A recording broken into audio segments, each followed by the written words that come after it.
Good afternoon, everyone. I am Monique Carswell. I am at Walmart in the Walmart Foundation, where I help lead our work in opportunity and skills-based hiring. And I have the pleasure of helping to frame today's conversation about disruption and opportunity in the modern workplace before the panel comes out. So, as you all know, AI is at the top of everyone's minds.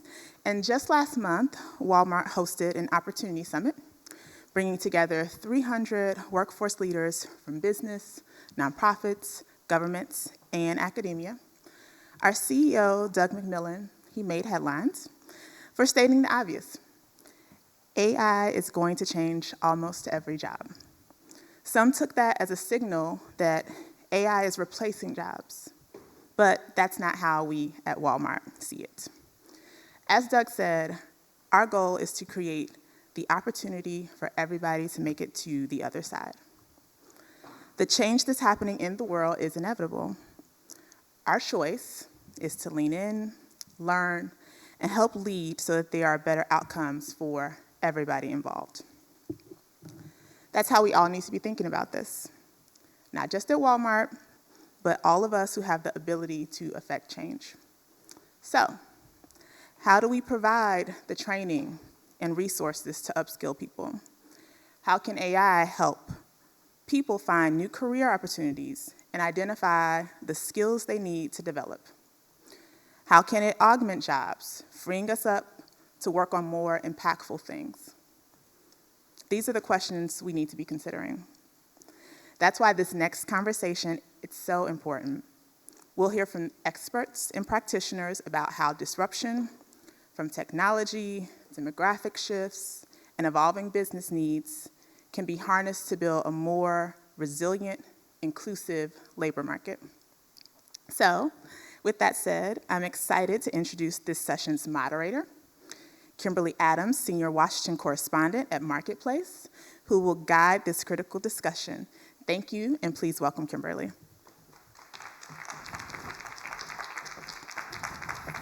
Hello, everyone, and thank you so much for coming. Really appreciate it.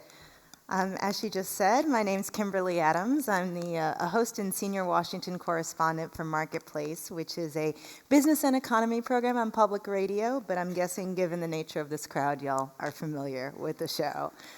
So we have an amazing panel for this segment, and also at the end we're going to leave plenty of time for Q&A, so please make sure to have your questions ready. So let's bring out our panelists. So coming up first, we have Claire Casey, who is president of the AARP Foundation, which is, of course, the nation's leading organization committed to strengthening the financial resilience for the 39 million older adults living with low income in the United States. Thank you so much for being here. Yes, let's give her a round of applause.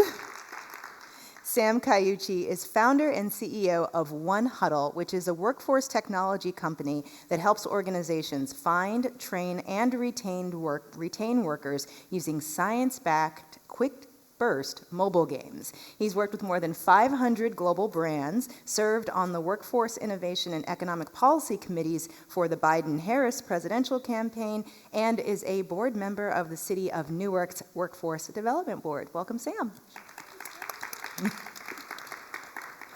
And Dr. Margaret McMiniman is the president of the Union College of Union County, New Jersey, which is a finalist for the $1 million Aspen Prize for Community College Excellence. First of all, a round of applause for that. Thank you.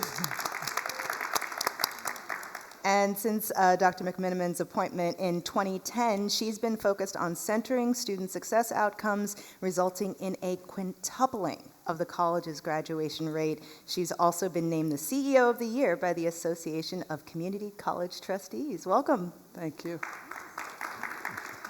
Yeah, there's a lot of wows because we have an incredibly impressive panel. And I want to start with you, Dr. McMiniman, which is we hear about the skills gap. And I'd like all of you to address this question. With all this talk about the skills gap, is it actually a skills gap itself, or is there some other systemic issue at play here? Well, I talk to a lot of people about that, just in my work and in anticipation of this. And a lot of folks say, it's not a skills gap, it's an opportunity gap. that students, we have people who want work. We have at UCNJ, 10 miles down the road, I have 10,000 students who are coming to school, coming to a community college because they want a good job, a job with a family-sustaining wage. You have employers who are looking for people with particular skills. We've just got to match them together, the opportunity. We have the workers, you have the need, the employers have the need. Now we've just got to do a match of those two. Opportunity gap, that's where I think it is, just making that match between the two. Sam? Totally agree. I mean, when I started One Huddle, one of the things that happened when I moved to Newark is we built a technology platform to train workers. And I'm sure some people out there have some compliance videos you have to get done before the end of the year. Our whole thing was, let's make that better, let's turn it into games. And when we started working, what surprised me most was not necessarily what companies were bringing us on, but who was getting access to the platform within each company. So as you mentioned, opportunity gap, well, there's like a trickle-down training model today in our workforce where we give everything to the top of the workforce who already has credentials in education, and it never quite gets down to the workers who need it most. And being in Newark fundamentally changed the product we built because we started to realize, wow, 2 in 3 workers who don't have a college degree, who are not unskilled but are maybe lacking the credentials at work that companies purchase, we started to shift our focus more to making the game more accessible to more people on the front line. So I would agree. I think it's an opportunity gap. I'll throw something else in there. I think it's a willingness gap. Organizations, are they willing to invest to make sure everybody has the same opportunities as everybody else? Yeah, I would double down on that idea of who's worth investing in. So sitting at AARP Foundation, I spend most of my time thinking about older workers and how do we make sure that they have sort of equality of opportunity. And I think it's actually really profound what's happened in this country over the last 20 years. The workforce over 50 has grown by 47%. The workforce under 50 has grown by 3%. So now a full third of workers in this country are over 50. More than half are over 40. We also know, so that's huge, right? That's already a just like seismic shift in the workplace. Most of those people think they'll have to work well beyond 65 from both desire and necessity. And then we have technological change happening really quickly. So in the last decade, we know that the half-life of a skill, the period of time for which like about half of the knowledge in an area becomes obsolete, has fallen from 10 to 15 years to 5 years on average, 2 years for some technical fields. Yikes. So we talk in this field about the need for continuous learning, continuous upskilling. But I think our mindset is actually still very focused on the old way of doing things, which is you invest in young people, you set them on their way, and they will work it out as they go. And we know that's just not the case. If you're over 50, you are half as likely to be offered, not to take your employer up on it, but to be offered technological training. So we are not today investing in this incredibly vibrant, I mean, this is Gen X, right? These are people who have been adapting to new technologies over the entire course of their professional lives. They're actually the generation in some studies that have indicated they're the most kind of hopeful and enthusiastic about AI. So there is desire, there is will. We have a gap in recognizing that all people in the workforce are going to need opportunities to reskill, upskill, adapt, continue to learn, and continue to have a chance to engage and have that beautiful thing, which is a job that makes you feel like you're doing something. You know, it's funny that you talked about people staying in the workforce out of desire. Sam and I were just chatting with somebody out in the hallway who's here working at this facility because she's retired and she wants to have that additional work and use her time that way. But, you know, to get back to AI, which is just such a huge topic that we've been covering here. Sam, you work at this intersection of both tech and training and with all these different companies. What are you hearing about how AI is actually being thought about and deployed and trained for in these companies? Yeah, it's interesting. There's really 2 camps, and we sit on a lot of data around what companies are actually valuing when it comes to skill training, because they're creating training paths and games on our platform based off what they find most important. And there's an overwhelming percentage of brands that we talk to who all of their skill training isn't actually skill training.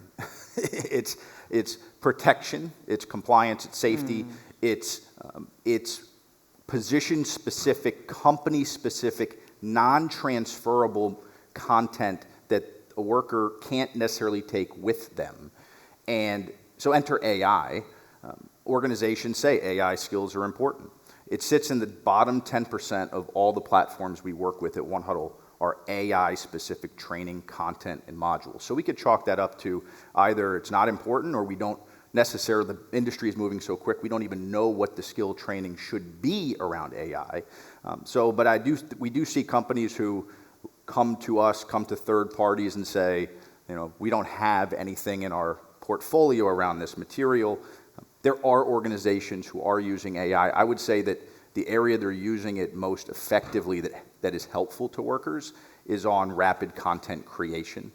We've seen an 11x increase in the games created on our platform in the last 12 months. The only thing different is they're using AI to randomly transform PDFs, documents, videos, and content into, again, for us it's a game, but a medium that can get out to people quicker. So that's the positive. Organizations are using it to quickly get stuff up and get out. It's creating more opportunities, but I don't necessarily see the trickle down to frontline workers and middle management of what is AI and how do I use it.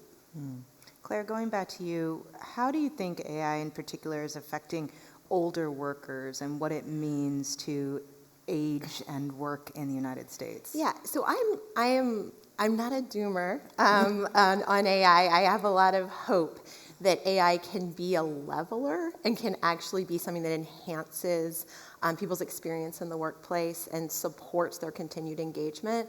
I will say, because my focus is on lower income workers, I do have a lot of worry. I think our conversation has been, over the last year and a half, 2 years, really consumed with generative AI. And my theory on that is because that's what's coming for our jobs. You mean specifically like sort of white collar intelligence? Exactly. The folks who are dominating the workforce conversation are the ones exposed to generative AI. But AI is much more than generative AI. And the fastest, or one of the fastest growing jobs, the other one is home health aide, but one of the fastest growing jobs in America for an older worker is a gig driver.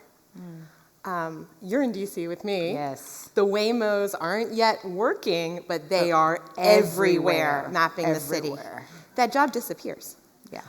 And so I'm very excited about the opportunity for AI to be an incredible sort of augmenter of workers, to take AI and robotics together to take off some of those really difficult manual labor tasks that make work so hard for so many people and make early retirement so necessary. I also know that there are going to be a lot of people displaced. Like, that is just a fact. And they will not, at 55, be looking for a new job. They will be looking for a new profession. Yeah. And so how do we get ready for that? How do we not let that happen to us, but actually prepare for it? We know lower income older workers already have a much harder time re-entering the workforce if they have to leave it. And so that is what consumes a lot of my time and thinking. And I think we as a community need to come together, because there's a lot of despair in America today. I don't think we can take much more. I think we actually need to come up with solutions and come together to societies to support people. I feel like you're a resident optimist, Dr. McMenamin, because you're over here on the front lines of closing this skills gap, working with all kinds of different workers. What's actually working? What are you seeing, especially amongst these communities with greatest need? Well, with AI, frankly, everybody's afraid of it. I mean, but that's not just the students coming. To some degree, the faculty are afraid of it. And what we've done is said, use it. Everybody's got to use it. So we're opening it up. We are encouraging students to use AI. Students, but we've got to start with our faculty so that they can permit it, because all that came out initially about AI was the potential for cheating and plagiarism and people losing their jobs. So we are bringing AI to the students, creating an AI hub in our library, and try to encourage not just all the students, but every employee. I said, when people say to me, well, what am I going to say to AI? What am I going to ask? Or to ChatGPT? I said, put in, how will AI change my job over the next 5 to 10 years? How will AI influence my career? And just start with that. And we're having our students do that in an entry-level course, a college success course. Talk to ChatGPT or Gemini or one of the platforms about the career you're interested in and how will AI influence that over the course of the next several years. That's at least an introduction, getting them started, getting them comfortable, and accepting the reality it's here to stay. We had a board member at a meeting last month say, I wish AI didn't exist and I'm never going to use it. Well, we had to talk to, I said, he's going to be headed home on his horse tonight.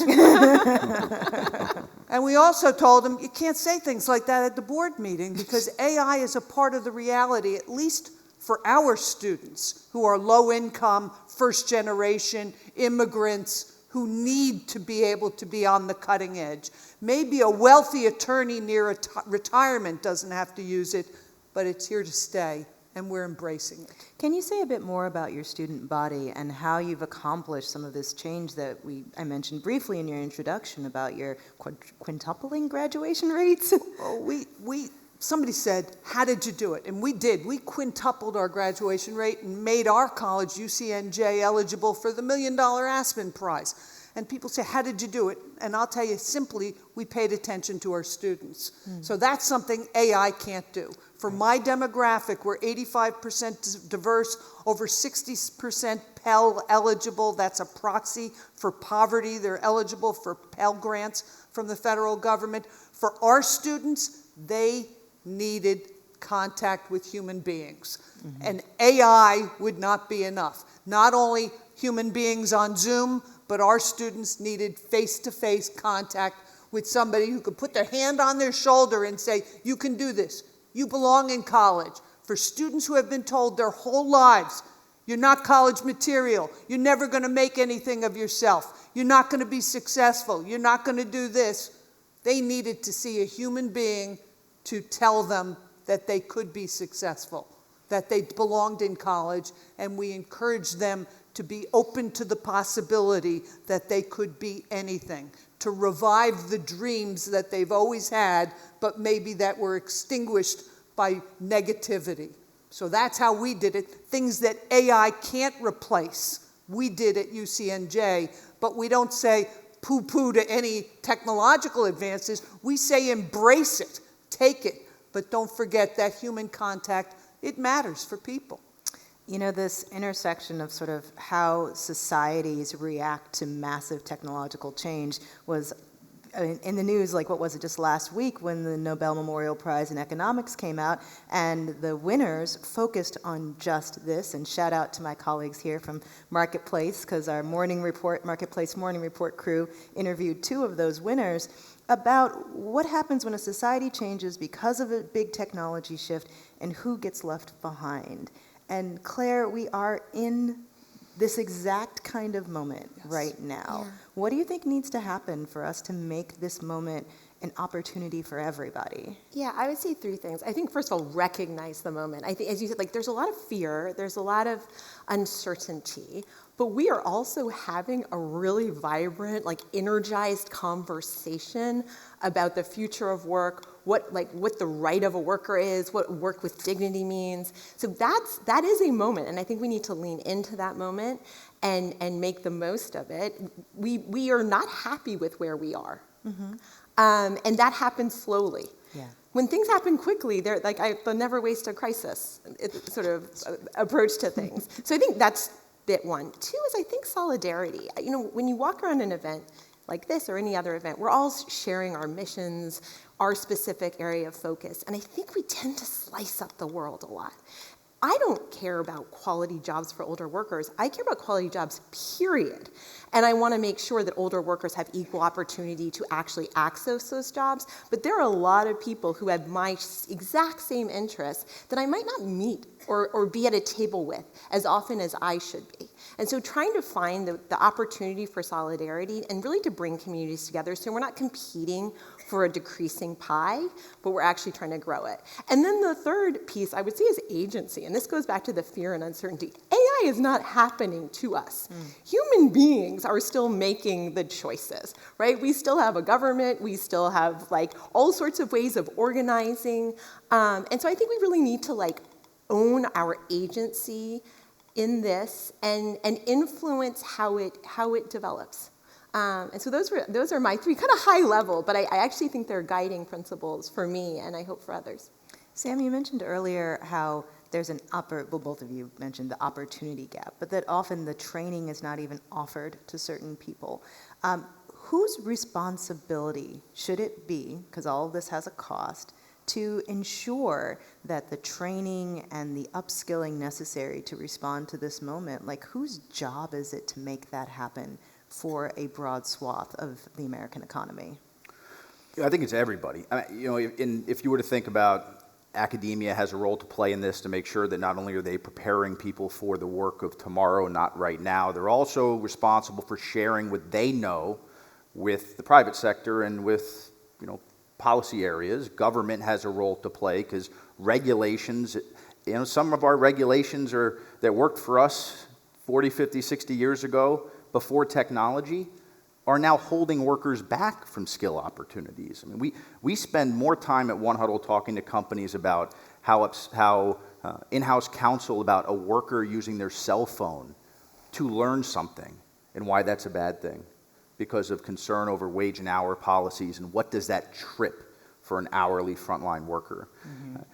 Private sector companies, and maybe I'll point at that group completely, workers have a role to play in this as well, but private sector companies, C-level executives need to understand the human resource function was never intended to be a human development function. Now, we can change that, but in all organizations... I didn't understand what you meant by that. Well, human resources was fundamentally built to control workers, to keep workers in a space, to reduce the risk to shareholders. Mm-hmm. And that function, depending on the type of organization, has been responsible for learning and development, talent acquisition. Now we have chief people officer roles. Every organization is trying to figure out what does this hierarchy look like. But when 9 out of 10 training events today are not on skill building topics, we have to ask ourselves, are we within organizations actually building skills, or are we trying to buy credentials? So I think that within private sector companies, there needs to be a lot of thought into how we distribute the function of talent development, operations roles, frontline management, all the way up and through. Organizations need to be learning organizations, learning engines, which means that no one function should be solely responsible for learning development talent. It's too big of a responsibility. And I think that with budgets getting cut you had COVID, when COVID hit, companies gutted the human resource function. Yeah. And then they said, we can't find workers. They won't come to work. And well, you don't have internal recruiters. So you have nobody running the controls for talent acquisition. So then you bring those roles back and you've atrophied all of the internal softwares and technologies and delivery systems for training, and organizations are trying to stand that back up. This is where I do think AI and technology can help and accelerate, but we need to come back to rethinking the human resource function. It's not to criticize HR, it's to challenge that business unit, because they can be talent building, not just talent controlling. And I'm sure other universities have a lot to learn from you on that. Higher ed has a big role in this, and I would say community colleges in particular, because of our penetration across communities, across America. We are the local provider of that kind of training. But higher ed, in my view, has dropped the ball, historically because of arrogance. Instead of listening to the employers, we want to tell you what you need. That's what higher ed has done. Oh, don't bother me, little lady. I understand what you already need. And we have not been listening to employers. Certainly, I've been in community colleges since '84, 40 plus years. We had advisory committees. The advisory committees would come in, tell us what they thought. We ignored them because we knew better. Higher ed has changed out of necessity, and particularly community colleges because we are agile. It'll take Rutgers 5 years to make a change. It'll take a community college a couple weeks or a couple months, and we can be responsive. And that's what we did at UCNJ. We've gone to the employers throughout Union County and in our region to say, what skills do you need?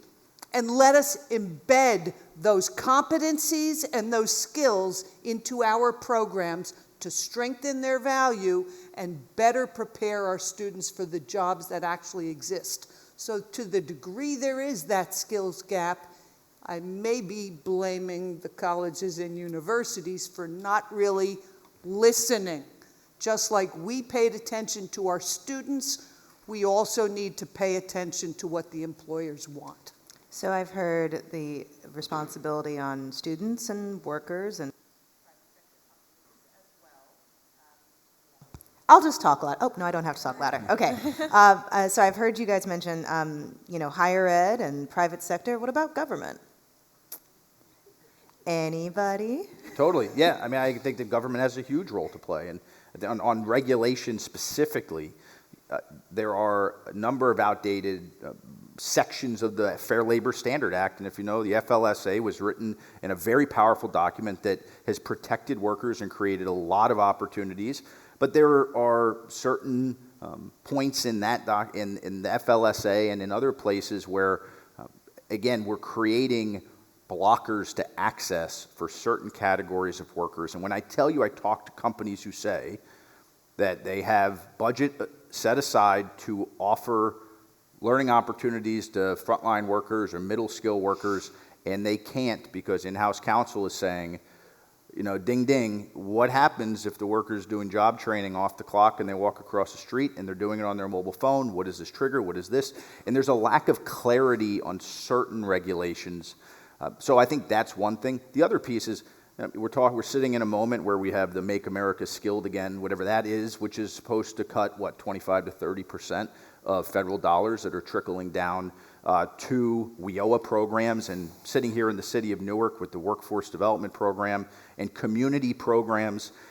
The lack of those dollars coming down to the community is going to only result in more challenges that face private sector workers and private sector companies at this moment. So I think government has a big responsibility to play here, and it's only going to create more strain on local community programs and private sector companies and ultimately hurt workers' opportunities.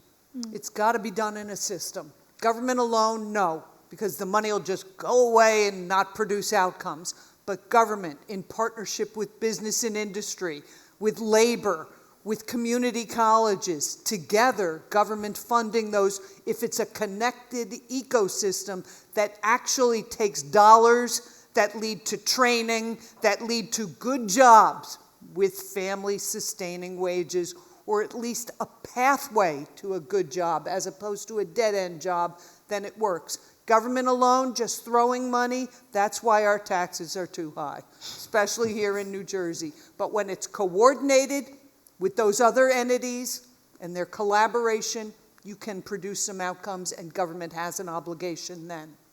Going back to the role of the private sector, Claire, if you think about like small and mid-sized businesses, which employ like half of all the private sector workers in America, many of these companies don't have the resources to provide training. And I know companies like Sam's have some solutions, but you also did a model, you guys have a model yourselves that you tried out. Can you talk about it? Yeah, this actually emerged during COVID when we knew that small businesses were really struggling, and also there are so many low-income workers in these businesses. We piloted something that we're actually now looking at how we scale it and learn from the pilot, although it was very successful. And it was a great model. We basically just looked at what big businesses do very well every day, which is big businesses know the skills they need. They create the training, or they buy the training, whatever they do, they get in that training, they put their workers into it. The worker knows what they're getting. They know the path they're on, and everyone's incentives are aligned. So we thought, how do we replicate that for a small business?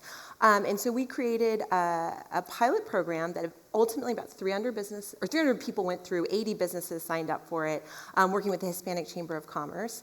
And the businesses selected the trainings. They were reimbursed for the trainings only after the worker completed it and after they received an hourly wage increase. So for us as a philanthropy, the most important part was that the worker got a material improvement in their lives. So you could only participate in the program if you made $16 or less. The average wage increase was more than what was required, which we were surprised by. It was $3 an hour, which is not a lot to me or you. That is a lot if you're making $16 an hour. So that was a huge success. I think the employer had an incentive to pick a training that would be valuable to them and also to support their worker in being able to succeed at it. So they had a real incentive. The risk was shifted to the employer ultimately. And everyone's incentives were aligned. And so it was hugely successful. We were so gratified that the employers valued the skill development and I think the desire to retain that worker such that they actually went beyond the required minimum increase. And we're looking to see, well, how do we take some of the friction out for the small business? Because it's hard for them to seek out a training, and we want to see how we could do it such that we can find some economies of scale. But we think it's a promising model for a huge part of the U.S. economy. Sam, have you seen any other kind of models or examples where you're like, this is what works, this is going to help us in this next stage get over this or close the skills gap or make a more inclusive economy as we transition? I think three things, and I'll use a story in a second, but we need to make all skill opportunities open to everybody. First piece, everybody within an organization, from the frontline worker to the corner office worker, needs to be afforded the same open access to any skill path and any course or content within an organization. That doesn't happen today in most companies, where the software or the learning management system that was maybe built for a higher learning environment doesn't transfer so well into a private sector company with maybe dozens of pathways. If you go to college and you're in a marketing track, why would you do nursing? But if you're a bartender, maybe you want to be a general manager. If you're a housekeeper, maybe you want to work in the spa. So today, we look at all these software platforms that were built with this inherent blocking that occurs, not allowing workers to cross-skill, even if they wanted to voluntarily. So I think it needs to be open. Second, it needs to be something that workers are afforded the options to choose if they want to tap into. If skill training is truly voluntary, then workers should be afforded the choice. Do they want to invest more time, energy, and effort? And like I said a few times here, we don't allow frontline workers, low-wage workers, the option to choose like we allow other workers. And finally, we need to allow workers to own the skills they acquire within a private sector company. If any of us leave our company, we can just put our credential on LinkedIn, all the certifications, all the badges, trophies, pretty things we have, and we look really good. Mm-hmm. That's not true for the security guard. That's not true for the restaurant worker. That's not true for the home health care aide. Because when they get terminated, Workday, hope they're not a sponsor, they don't let you take it with you. You open up the app and it's like you're logged out. And when you talk to companies, they say things like, we want workers to have certain skills, certain credentials maybe, and all of the time and energy and effort and call it informal credentials that have been acquired while working at a company, maintained and owned by the brand, and they can't take it with them, which hurts companies because they can't identify the skills and talent of the workers when they're assessing them. That's how we pitch it to the company. This is good for you. You would be able to more quickly identify with a better developed resume. But those three pieces are big. One of the brands we work with is Lowe's Hotels. They allow every worker from frontline to corner office to access the same training, from security to usher, parking to guest services. And I was just in Orlando with one of their properties. Any theme park people? We just opened this big epic theme park, and yeah, pretty cool. Mm-hmm. Well, we have a buddy named Dennis who started maybe 3 years ago as a dishwasher at one of their properties in Orlando. 3 years later, he's the number 6 player globally on One Huddle. 34,000 games played. That's a lot. And he's a gentleman that's had multiple careers along the way. He's now leading the stewarding department at their newest property in Orlando. When I went and saw him, we asked him, like, what do you do, when do you play? He goes, I wake up, I pray, and then I play. And he went on to talk about how he likes to learn new things. Yeah. That was talent that they would have spent 5 times more to look outside their 4 walls to find, that they were able, so this is a bottom line impact. Your front line affects your bottom line, and that's how we try to pitch it to companies. We try to get them to give care. You've got a million examples, I'm sure, of success stories and concrete strategies that have worked for you. Sure, and you remind me of something. We're talking about, people are questioning the value of a college degree. It's usually people who send their children to Ivy League institutions or people who have a lot of debt.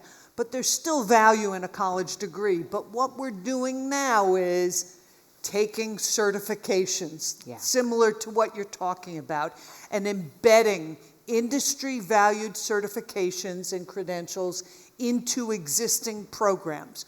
We're evaluating all of our programs and really assigning, is this a low-value program? Is it a medium-value program? Is it a high-value program? And value is determined by what kind of jobs do people get when they graduate. Yeah. We got a challenge a few years ago when certain students graduating with a particular degree from my school were making less than what they'd make at the Lowe's in Union Township right away. That was a wake-up call, came about 10 years ago, where we knew we had to evaluate every single program and figure out how to strengthen them with credentials that are recognizable and portable, that the students can take with them. Even if it's something as simple as a ServSafe certification in the hospitality program or an AED certification in sports management. But we're going beyond that and trying to embed high-value certifications like an SEC certification or a Bloomberg certification into the business and those marketing programs.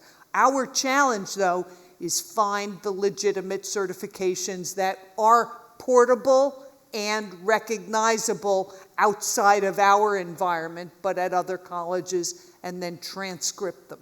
How do you vet that? Because I see all sorts of offers online for, sign up for this online course, you can get a certification, you can get it through social media platforms, big tech companies offer them. How do you figure out what certifications actually meet those qualifications? Well, right now we're building the plane while we're flying it, and if it's recognizable, it's automatic. Okay. Now, there are some folks who said, well, we're going to use the M&M critical thinking program or something, and then we just evaluate it. Is this a recognizable, legitimate, and it's really subjective? And that's one of the biggest challenges, because there are thousands of certifications, and everybody believes that theirs is the most valuable. But I'll tell you what, I'm going to be looking at T-Huddle, because this is pretty impressive. One huddle? One huddle. One huddle. I thought it was a T. So, one huddle. Can I add on to that point? Yes. I was also just thinking of Newark locally, on top of the higher learning and education programs, you have community programs here who also have done a great job at providing paper that, again, has real quality education behind it, but allows individuals to stack these things and make the invisible visible. So it's not just to say to have a certificate is a good thing, but a lot of employees and workers today are, they don't have the formal credential. They have skill. It's not an unskilled thing.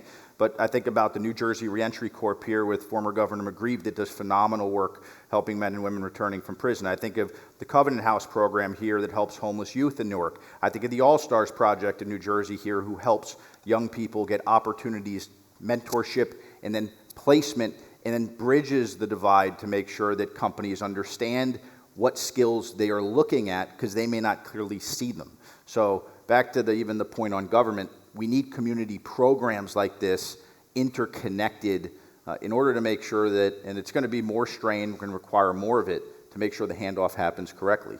And that evaluation of those credentials looks at what are the learning outcomes associated with that certification. How did they evaluate those learning outcomes? Did they, when you go to the website, I've gone to websites, and the first thing on the web page, front page, is the credit card information where you go to pay for it.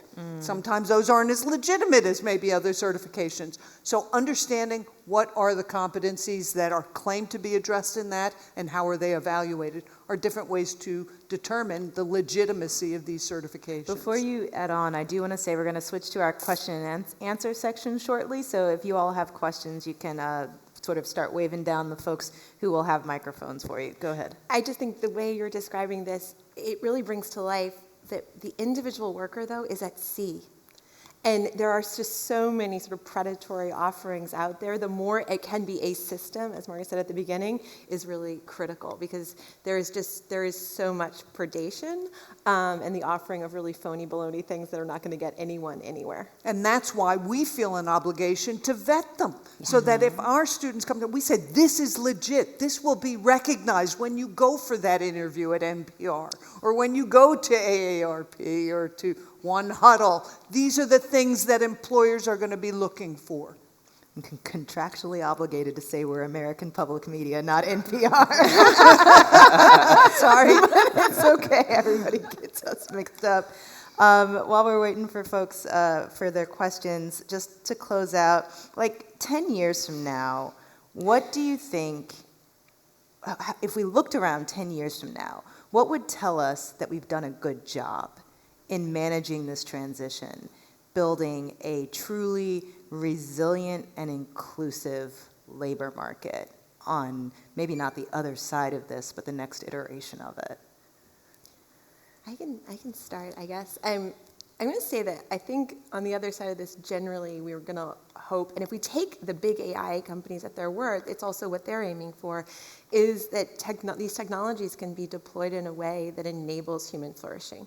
So what does that look like in the labor market? That means that it is an augmentation to, and an enabler, and something that makes you stronger, more productive. Maybe people are working fewer hours. Maybe they have the flexibility to help take care of their kids or their pets. There's 63 million informal caregivers in this country. Like, that's another tsunami we haven't talked about. And that people are able to continuously grow. And frankly, and at the end of the day, all workers, and I do want to add that, like, that demographic element is so important in terms of age. All workers are able to remain productively engaged. It was said earlier today, work is so much more than a paycheck. Yeah. And shutting anyone out of that is a loss for them, but it's also a loss for all of us. I don't think there's anything worse you can call a human in our economy than unskilled. And words matter. And I think that success to me would look like we move past pointing fingers and name calling, especially to workers on the front line. And when I talk to brands who say, worker doesn't have this skill, they don't have that skill, it's like, in which job? The first one they're working, the second or the third, that they have to stack together in order to provide and be successful within their community. So I think success to me looks like we move past name calling and we see workers. Government sees the full skills of their labor force. Education sees the full skills and talents of the people that come into their classrooms. And private sector and companies can see the skills that walk through their doors every day. Okay, so let's start that change now. What's a better term to use than low-skilled worker? Talent. Potential talent? Yeah. We say low wage because it's just reality. It's not low skill. If you've seen someone be a home health aide, they are not low skill, but they are certainly low wage, and that's something we can do something about. Yeah. And I think on that point on talent, we spend a lot of time in rooms with organizations trying to impress upon them that labor is one of your, if not your biggest cost traditionally as a private sector company, is right there alongside as 1 and 2 in lockstep. And when they understand that every worker within their labor force are talent that they're underutilizing, they kind of get a little fired up. Yeah. The future economy, what does it look like if we do a good job? Higher ed is going to be personalized. It's going to be customized and personalized. That's what we're going to see. But that perfect world 10 years from now, everybody who wants to will have a job and a career with a family-sustaining wage. They'll be able to, they won't be traveling into poverty. We won't be graduating students into poverty. All right, any questions from the audience? Yes, right over here. Hello. Yep. Thank you, folks, for the fantastic panel. Really inspiring. I love this last question, Kimberly, on your vision. And I'm Andrew Bauer of McKinsey Health Institute. One of the things we look at is how do we operationalize and track, initiatives like these. And so I was wondering if each person could go around and say, over the next 5 or 10 years, what is that 1 or 2 metrics that you'll be looking at to measure the success of these visions? Maybe it's activity-based in thinking about completion, or maybe it's more outcome-oriented. What is the target or goal that you're going to be looking at to see, did we meet this high aspiration or bar? It's a good question. You want to start, Claire? Yeah, for us, it's very simple. It is earnings. We want to see people not only take one step, but take further steps and have sustainable employment. And also that when there are life events that take them off course, that there are pathways back in. So we are really looking at it from the perspective of the individual to ensure that they have a better life outcome and their families in turn do.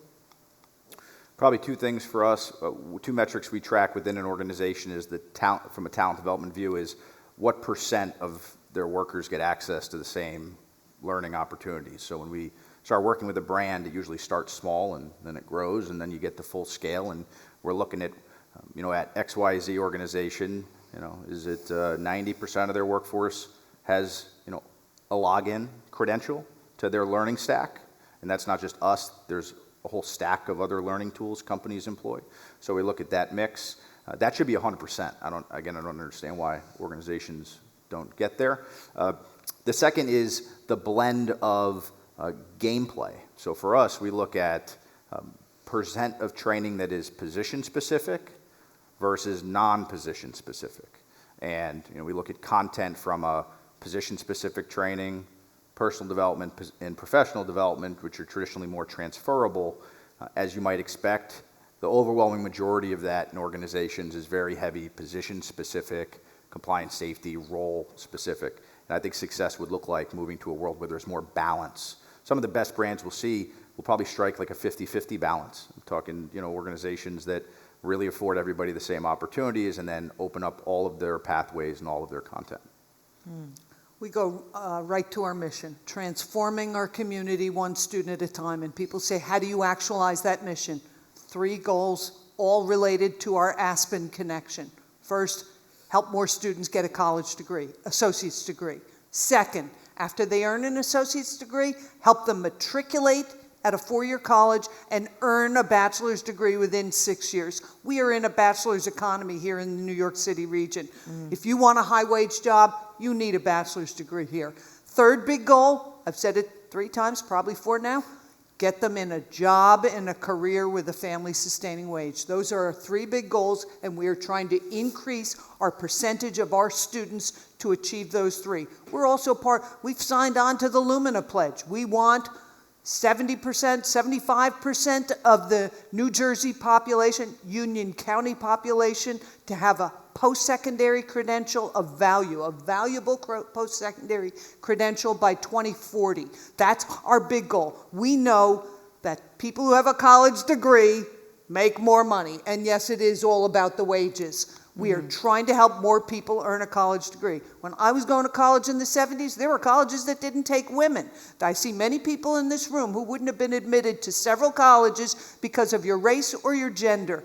Community colleges have opened up that opportunity, and we want to deliver the promise of economic and social mobility through education. 3 big goals. Wow. Those are really good metrics to track that I think we can all kind of keep an eye on. I know there was another question back towards the back. Yes, go ahead.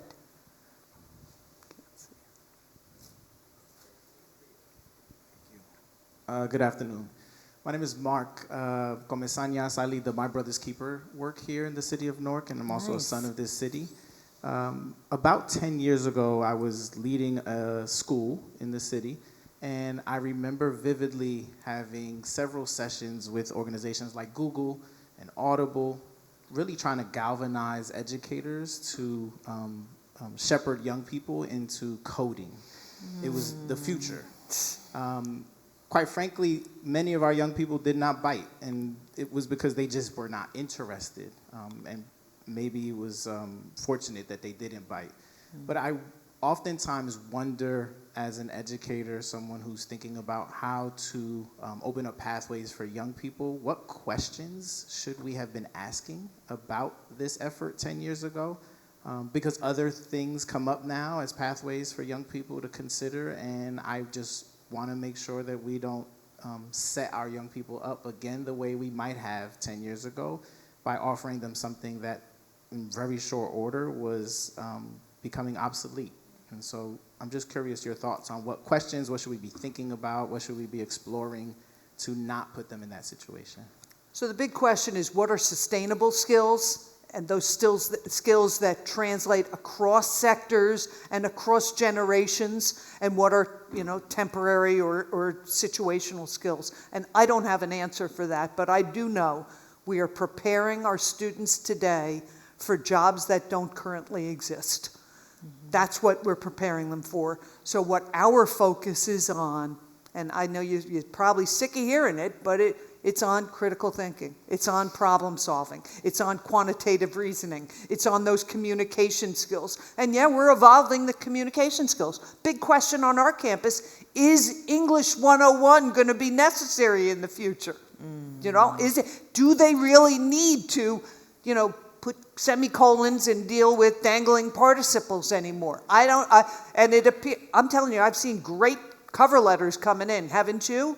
I mean, it's changing the world. So that's why we are trying to adjust the fundamental core institutional outcomes to ones that will persist over time, as opposed to, we're going to prepare you to adjust this particular widget in this manner.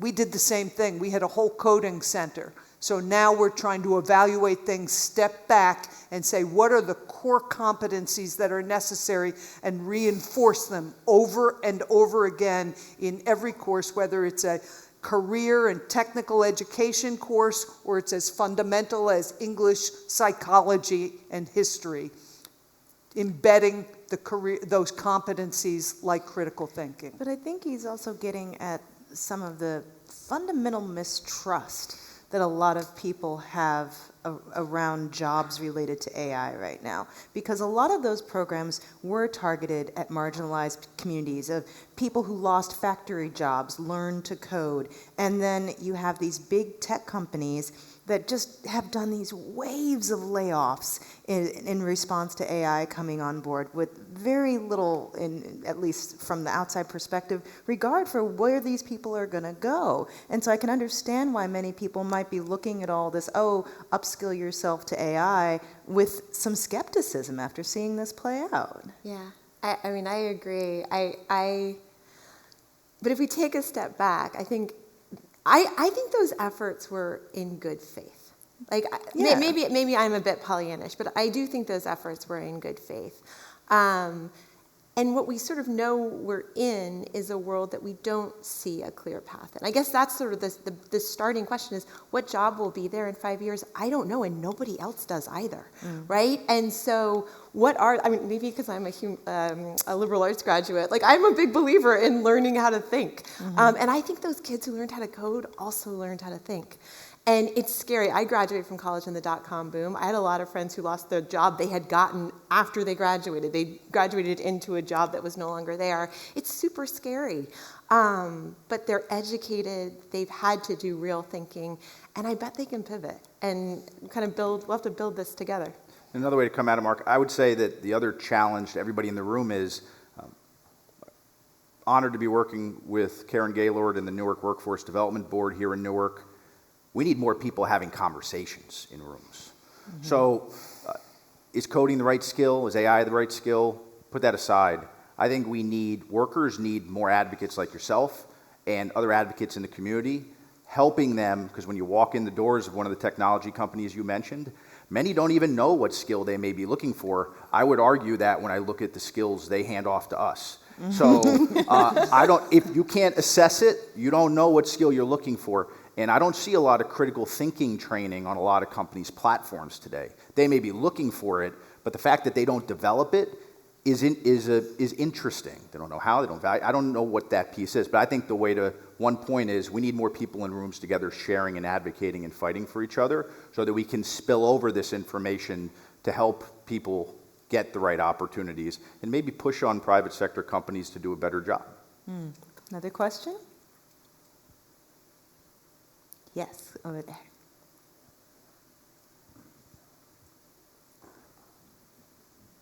So, is this on? Yes.